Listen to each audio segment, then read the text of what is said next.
আগের মতোই মিলবে বেতন, পোর্টালে চাকরিহারাদের নাম। আপাতত স্বস্তিতে যোগ্যরা, শীঘ্রই রিভিউ পিটিশন ফাইল করা হবে জানালেন মুখ্য সচিব। তাহলে শিক্ষকরা আগের মতোই মিলবেন বেতন, পোর্টালে নাম শিক্ষকদের। স্কুলে গিয়ে স্বেচ্ছায় পড়াতে বলেছিলেন তিনি। তবু সুপ্রিম কোর্টের রায়ে পর কোথাও যেন আর্থিক অনিশ্চয়তায় ভুগছে চাকরিহারারা। শিক্ষকরা সেটাও উপলব্ধি করে মুখ্যমন্ত্রী মমতা বন্দ্যোপাধ্যায়ের আশ্বস্ত করেছিলেন যে আইনে গণ্ডিত বাধ্যকতা থাকলেও তিনি পথ বের করবেন। চাকরিহারাদের সবাই সেই আশ্বাস দেওয়া হয়। 48 ঘন্টাও পার হয়নি, দুশ্চিন্তায় থাকা শিক্ষকরা বুধবার বিকেলে দেখলেন শিক্ষা দপ্তরে বেতন পাওয়ার নির্দিষ্ট পোর্টালে তাদের নাম আগের মতোই জ্বলজ্বল করছে। ভরসা রাখার যে আহ্বান মুখ্যমন্ত্রী করেছিলেন, এদিন এক লাইনেই তার অর্থ বেতন মিলবে। কোনো চাকরিহারাদের আর্থিক দুর্দশার মুখে পড়তে হবে না। শিক্ষামন্ত্রী ব্রত বসু জানান, শিক্ষকদের মাইনে সংক্রান্ত পোর্টাল আপডেট করা হচ্ছে। এখনও পর্যন্ত কোনো স্কুল বা কোনো শিক্ষক বাদ দেওয়া হয়নি। কোথাও বেতন বন্ধের কথা বলা হয়নি। বেতনের বিষয়ে রাজ্য সুপ্রিম কোর্টের কাছে ব্যাখ্যা চেয়েছেন বলে জানিয়েছেন ব্রত।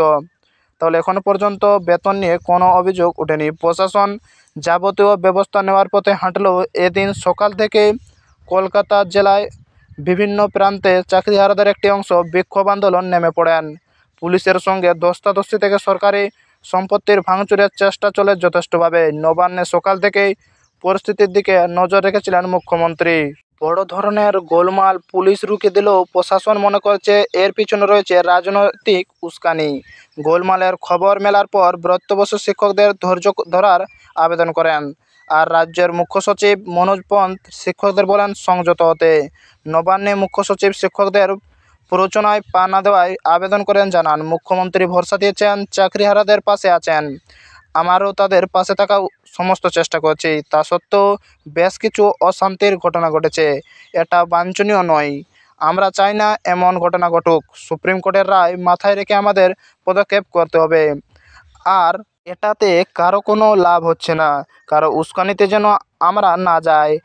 আইন হাতে তুলে নেওয়া কখনো উচিত নয়। শিক্ষামন্ত্রী বলেন, হয়তো কেউ কেউ চাকরিহারাদের পরিচিত করছেন আর ওরাও তাতে পা দিচ্ছে। শনিবার চাকরিহারাদের সঙ্গে ফের তার বৈঠক হবে জানিয়েছেন ব্রত। বলেন, সরকার সর্বতোভাবে সাহায্য করার প্রতিশ্রুতি দেওয়া সত্ত্বেও এখনও আন্দোলন, লড়াই, প্রতিবাদ কেন?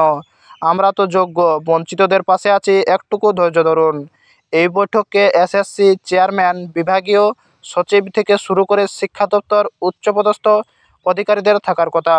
ব্রত বলেন, একদিকে বৈঠক, অন্যদিকে ধ্বংসাত্মক আন্দোলন, দুটো একই সঙ্গে চলতে পারে। তাহলে ওই বৈঠকে এসএসসি চেয়ারম্যান, বিভাগীয় সচিব থেকে শুরু করে শিক্ষা দপ্তরের উচ্চপদস্থ অধিকারীদের থাকার কথা। ব্রত বলেন, একদিকে বৈঠক, অন্যদিকে ধ্বংসাত্মক আন্দোলন, দুটো একসঙ্গে চলতে পারে।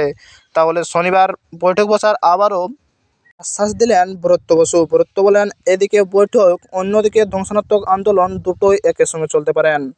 তাহলে সেখানে উপস্থিত থাকবেন এসএসসি চেয়ারম্যান, বিভাগীয় সচিব থেকে শুরু করে শিক্ষা দপ্তরের উচ্চস্থ পদস্থ। মুখ্য সচিব জানান, মধ্যশিক্ষা পর্ষদের শিক্ষা ব্যবস্থা সচল রাখতে সুপ্রিম কোর্টে পিটিশন করেছেন। সেখানে সকলেই যাতে কাজ চালিয়ে যেতে পারে তা বলা হয়েছে। দ্রুত রিভিউ পিটিশন ফাইল করা হবে। তার বক্তব্য, যা হচ্ছে সেটা বাঞ্ছনীয় নয়। আমরা আশ্বাস দেওয়ার চেষ্টা করছি, ওদের পাশে আছি। মানবিক দিকে খতিয়ে দেখেই আমরা কাজ করার চেষ্টা করছি। এমন কিছু করব না যাতে শান্তি শৃঙ্খলা নষ্ট হয় বা আইনি ব্যবস্থার কোনো জটিলতা তৈরি হয়। তার বার্তা, শিক্ষক শিক্ষিকার সমাজের বিশেষ ভূমিকা রয়েছে। আমরা ওদের শ্রদ্ধা করি। আইনের পথেই এই সমস্যার সমাধান বের করতে হবে। ধৈর্য রাখতে হবে, সরকারের উপর ভরসা রাখতে হবে, পারস্পরিক আস্থা বিশ্বাসের মাধ্যমে এগোতে হবে। সমস্যার সমাধানে সংবাদ মাধ্যমে দেখতে পাচ্ছি শিক্ষকরা বাচ্চাদের পড়াচ্ছেন, অন্যান্য কাজ করছেন, পড়াশোনা করাচ্ছে, তাদের অভিনন্দন। 17 এপ্রিল সুপ্রিম কোর্টে ফের শুনানি হবে। তাহলে আগামী 17 এপ্রিল সুপ্রিম কোর্টে ফের শুনানি। তাহলে আগামী 17 এপ্রিল সুপ্রিম কোর্টে ফের শুনানি হবে। হ্যাঁ বন্ধুরা, যদি ভিডিওটি ভালো লাগে থাকে তো অবশ্যই লাইক, কমেন্ট, শেয়ার করতে ভুলবেন না। এবং এই চ্যানেলটিতে যদি নতুন হয়ে থাকেন তো চ্যানেলটিকে সাবস্ক্রাইব করে সঙ্গে থাকুন পরপর এরকম নতুন নতুন আপডেটগুলি পাওয়ার জন্য।